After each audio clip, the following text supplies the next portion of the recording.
So welcome to The Profit Wizard. I'm Chris Hanlon, and today we've got a very special guest, an interview with Lori. Now, Lori is the LinkedIn diva, a top connected LinkedIn woman recognized by Forbes as one of the top 25 social media power influencers, and author of several books, a Microsoft certified master instructor, internationally recognized social media privacy authority, Lori Ruff. How are you today, Lori? Doing fabulous. Thanks so much for having me, Chris. I really appreciate it. Great. So what I'd like you to do, just to start off, is just tell us a little bit about what you do with your partner, Mike, and what it is you do and how you came to be doing that. That's a really good story. I think, I love asking people how they got into social, because there's usually some kind of a progression, but there's also a tipping point, what we were doing before. And everybody pretty much can remember that, because social is so new, at least in the online space it is. I've been having social media hangouts like Google Hangouts since I was a kid, camping in the woods. As a matter of fact, Coleman, a big maker of camping equipment, had an ad that had everybody around the campfire. Of course, everybody had all their Coleman products, and they said, the original social network. And it was so funny, because that's really the people who are seeing the most success in online social media have that kind of mentality where they're just hanging out with their friends, they're sharing things, just like you might at a campfire. You're a little bit vulnerable, you're very authentic. You're a little bit, everybody has a bit of knowledge that helps the group get through the woods, kind of a thing, and back home again. But everybody carries their own weight and shares the experience. And I think the brilliance of it is that shared experience. So back in the day when all these networks, Facebook and LinkedIn and everything were first getting started, I was working. I had my own training company, and it was a regional training company on the East Coast of the U.S. in North Carolina. And my region was pretty much around the Charlotte area, but it would extend south into Atlanta at times and north into Washington, D.C. And that was pretty much my playground. And, as I found LinkedIn and started telling my clients about it, and hey, this is a fabulous place to have your online resume and you really ought to be out there, I really took it seriously and said, this is a brilliant place to highlight my professional background and my skills and expertise. And it's a very dynamic place that will allow me to update it on the fly. So as I take on a new client, as I make changes or have a different focus or things, I could really massage it and let it speak for me professionally. And that's really how I got kicked off into this whole world of social media. That's cool. I like the allegory of the campfire. I think that's absolutely right. And it's interesting. I think LinkedIn's the interesting social network, because I think it has a tendency, people tend to look at it and go, oh, that's all there is to it, and go away again. They don't realize there's quite a bit of richness beneath the surface. Would you agree with that? Or yeah, a lot of people say, well, it's just a place to go find a job or to hunt for candidates or to put my resume and stuff. And there's so much more to it, that you can really create a tapestry of your professional life on LinkedIn. For example, especially with some of the new tools that they've come out with, I was working with a client who's the chief operating officer at Pride Staff, which is pretty much a national staffing and recruiting firm.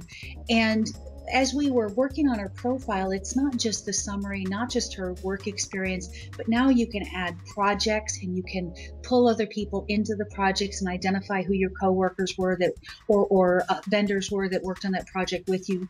You can add certifications, you can add classes that you took for continuing education, you can add languages that you speak, publications that you've written.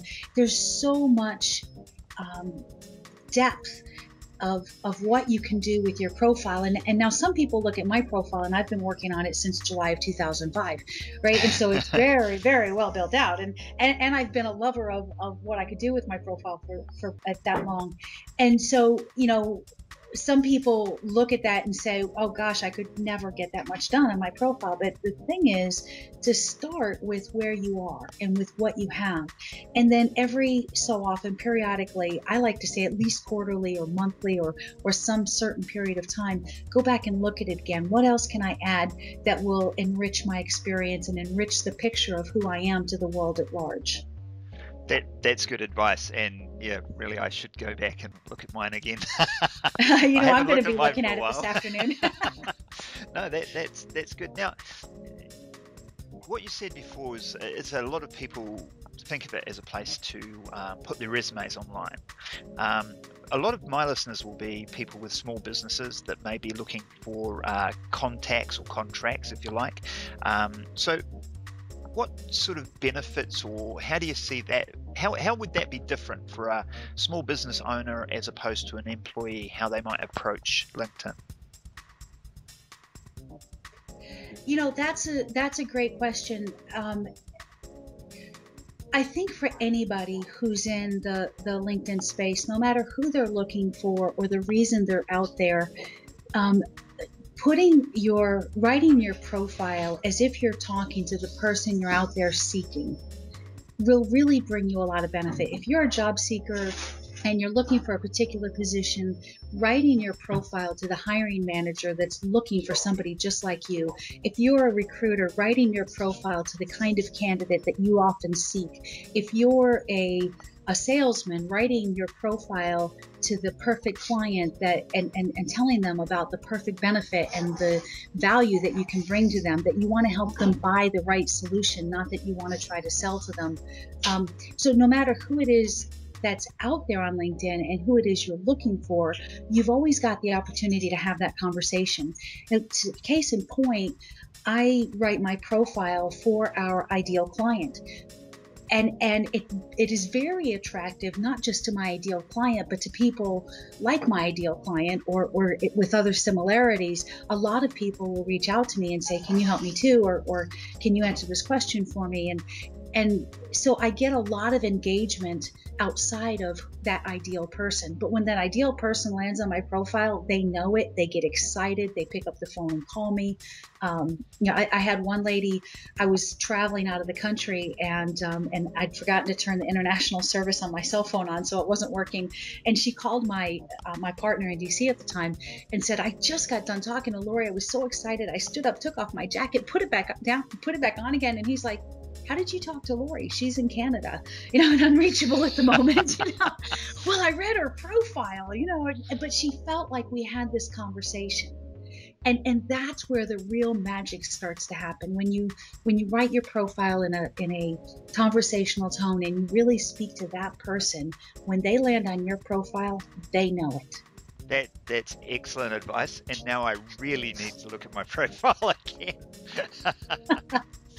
That's always a good thing to do, though. Yeah, no, it is. I tell you one thing, Lori. For me, what really brought LinkedIn alive for me was when I found out about groups, because I just didn't know anything. I didn't even know there were groups. And somebody I'd met, so a lot of actual physical networking now, people are going, are you on LinkedIn? And that's how I got on there in the first place, because everybody else was on there. And then somebody suggested I join a group, and then I found this whole world of groups, which I think is fantastic because it's a great way to connect with people. So what are your tips on groups? What are the do's and don'ts in terms of groups? Well, there's a great little place on every single group that may or may not be there, but on the top right-hand side of every group, it'll have a little blue link to identify the group rules, because you have to understand the environment that you're working in. Going to different LinkedIn groups is like going to different networking events around town, right? So one might be a chamber event and you're expected to dress business casual. The next one might be a hikers club and you better bring your boots, and so what are you going to that group to accomplish, and what's the environment in each one? If they have group rules listed, then it'll be there on the group on the top right side a little blue link that says group rules, and I encourage you to read that. The other thing is, really, I never even knew that existed. I know. I've gone in before and not read them and stepped in it, big time. Like, oh, you're not supposed to post that kind of stuff here. Please don't do it again. We'll have to kick you out of the group. I'm like, sorry. Idiot me didn't read the group rules, and I knew they were there. But, and reaching out when you join a group, reaching out to the group manager and saying, I'd love to learn more about this group and be an active participant and bring value. Do you have any recommendations for me? Or what are some of the most popular topics? Or how can I help you, enhance the value of this group? And the group manager will look at that, fall out of their chair, and when they get back up again and start breathing, they're going to say, wow. And what happens is I've done that, and sometimes I'll find that a discussion I post has been added to manager's choice, or the group manager will click like on it or something.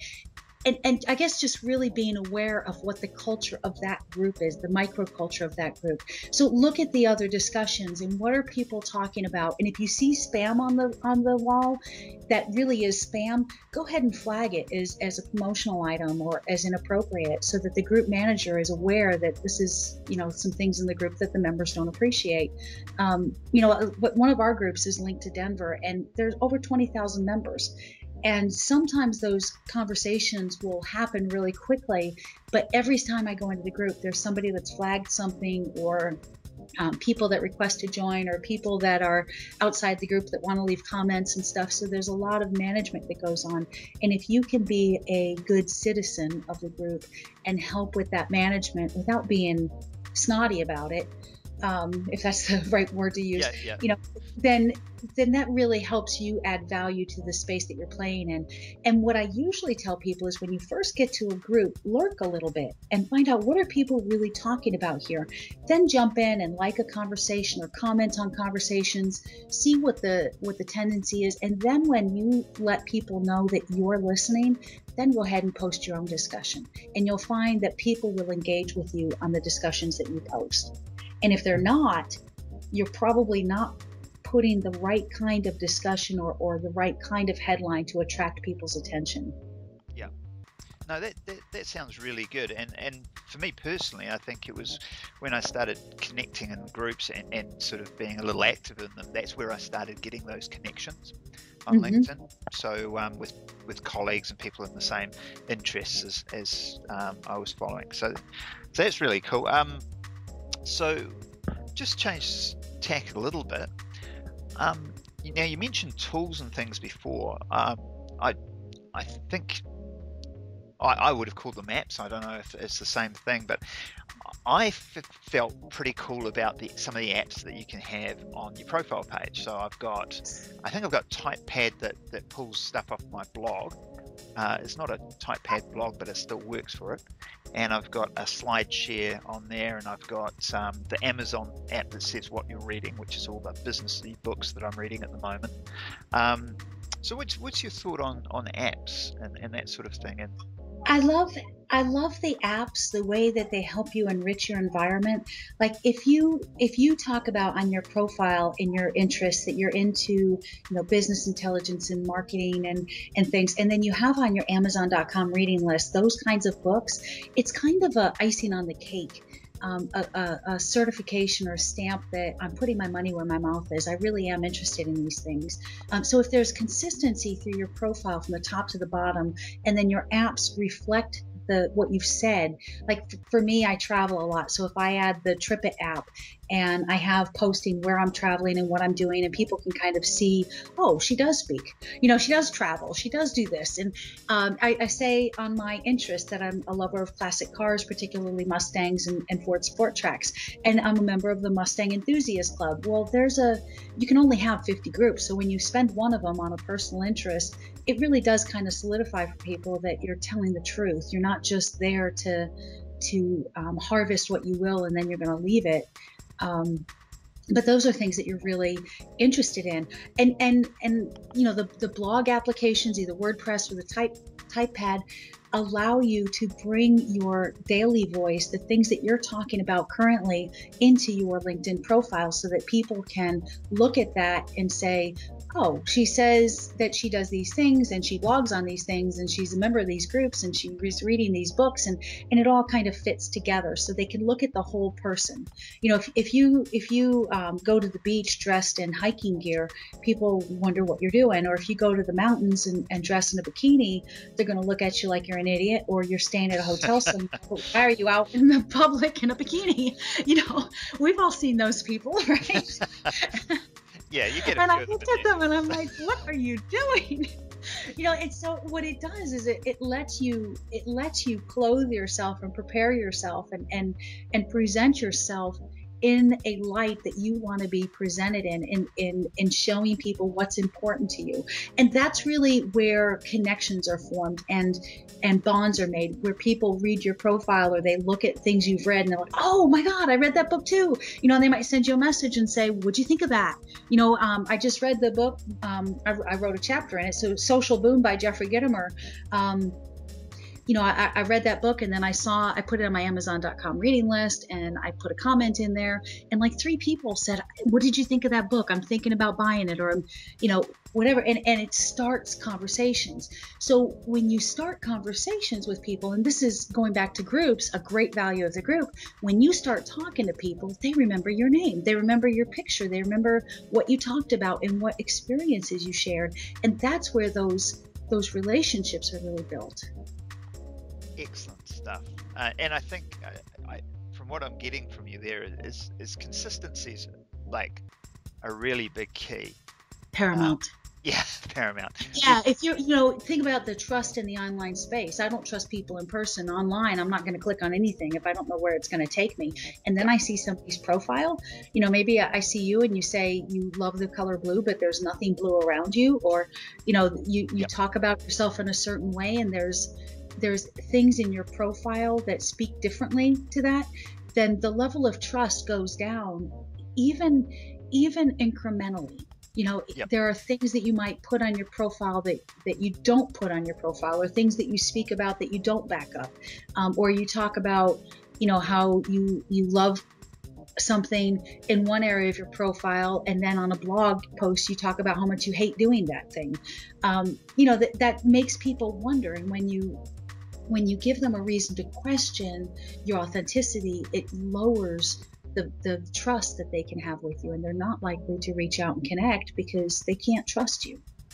Yeah, and because they can't see you or get those visible cues or even hear your voice, you're right, it's all the stacking up all those things that are visible to them, and that's where they get that trust from.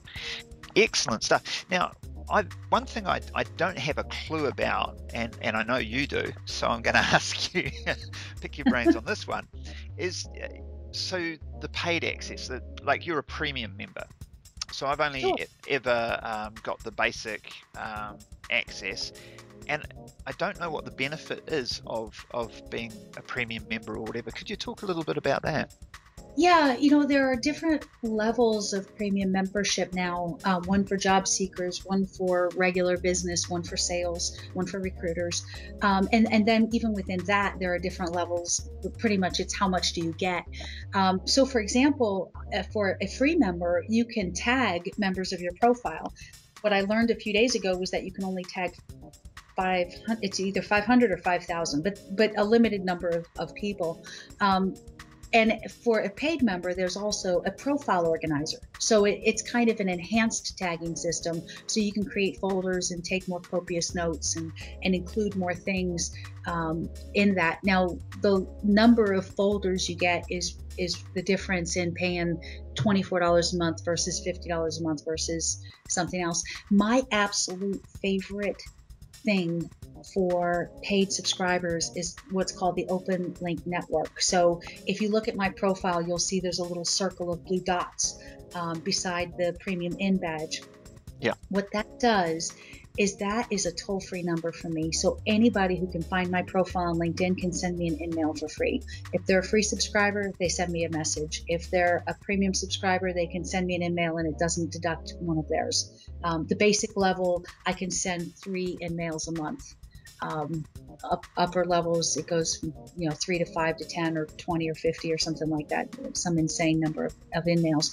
But by being a free subscriber, that allows me to be open to receiving messages from people who might want to do business with me, or from people who want to ask me a question, or just for some reason reach out. So it just removes that barrier for them to get hold of you. Oh, yeah, very good. Yeah. Exactly. Oh. And there are other benefits too, but those I think are my favorite. A couple of the advanced search features are available to premium members that aren't to other people. But that's the biggest benefit, is that toll-free number. Oh yeah, no, that sounds really good. Okay, so is there before we sort of wrap up, I guess, is there, what secrets have you got? What is there anything secret sauce that Lori's got? Yeah. That's a great question. Well, there are some cool things coming up. I really encourage your listeners to watch the company pages and what's happening, and start following companies that are of interest to them. If they have a company page themselves, encourage people to follow your company page. You can highlight your products and services now on your company page. You can have banner ads on your company page that direct people to a landing page. You can have different services highlighted and featured on your company page. You can get recommendations on the company page for them. So, for example, our radio show, Rock the World with LinkedIn, is listed as a service on the Integrated Alliances company page. And people come through and can click I recommend it with just a thumbs up, or they can recommend it with with some text as well. And other people see that. So when they recommend it, their network sees that they recommended our product.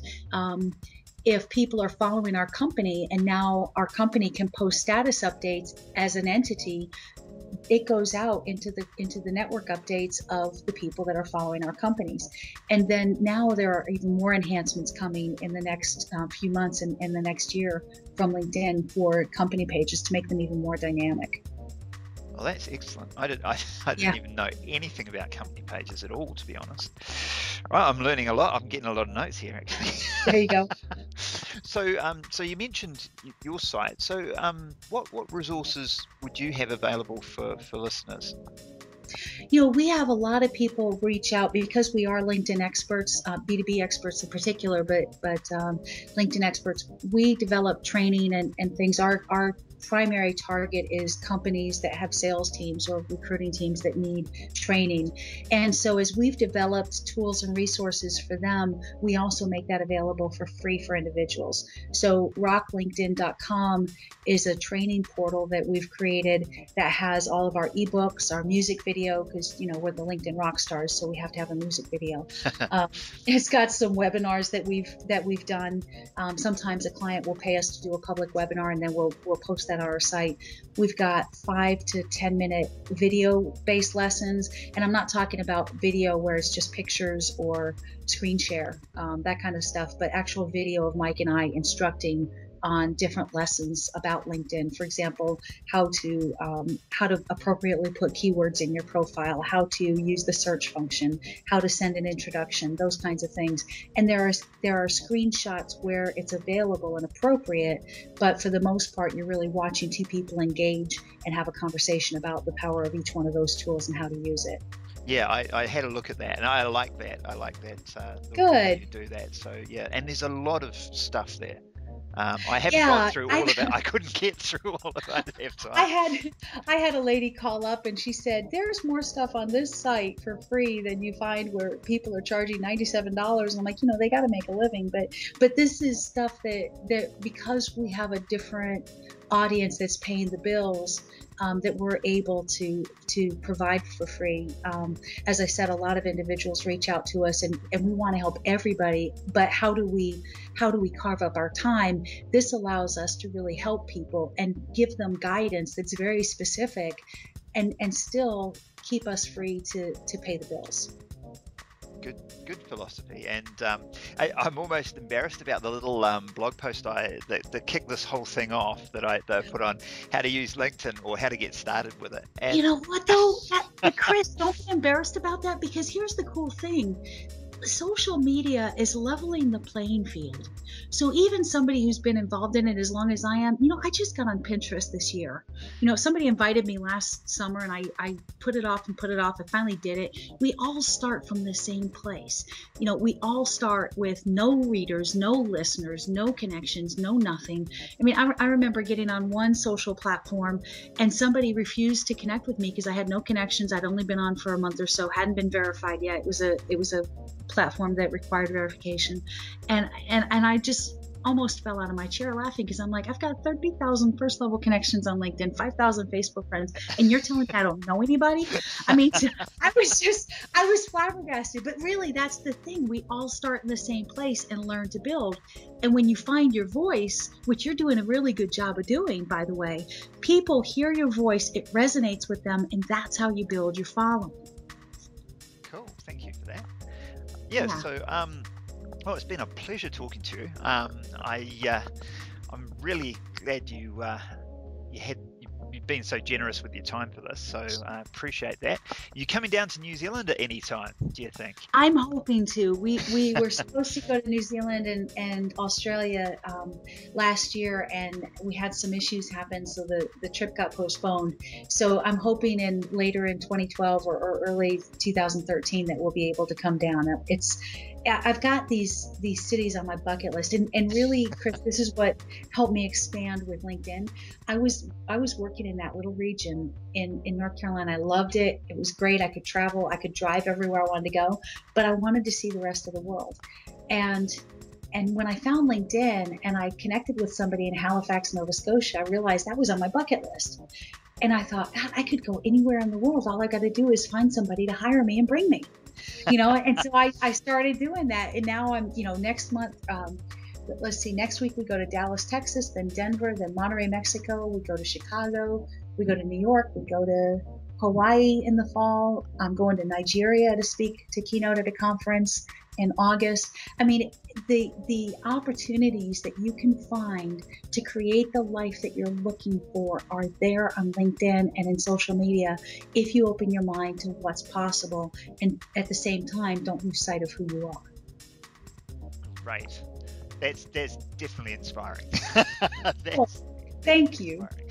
All right. Well, I'm afraid we've run out of time and we're going to have to wrap it up. But thanks very much. I'll look forward to catching up with you again, and hopefully at some point in person if you're down this way. And otherwise, take care. Thanks very much, Lori. Thanks.